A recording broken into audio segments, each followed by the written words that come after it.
બાપા મને પતંગ લઈ ગયો નહીં. હાલ ને કાનો મન ના ના હું નથી આવવાનો. મને પતંગ લઈ ગયો. એ બહુ કરી હાલ હાલો સોટી માંજે ખેતી કાપે. હું છે આ ફિરકીનું ફક્ત 450 રૂપિયા ખેતી કાપે હો. અરે બટા આ નો લેવા એમાં હાથ કપાઈ જાય આને ઓલી બીજી બતાવો આલી આ છોટા જેની ફિરકી ફક્ત 350 રૂપિયા. અરે આ તો બહુ મોંઘી છે આનાથી સસ્તી બતાવો ને સસ્તું રહેશે.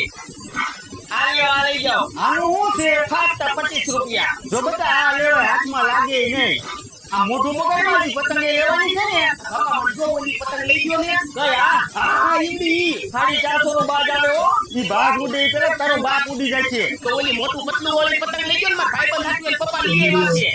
આવો આ 120 રૂપિયાનો પંજો આવે હો. આનાથી સસ્તી બતાવો ને હજી સસ્તું રહેશે. આલ્યો આ લઈ જાઓ. ફક્ત 20 રૂપિયાનો પંજો. જો બટા આ લેવા પવન નો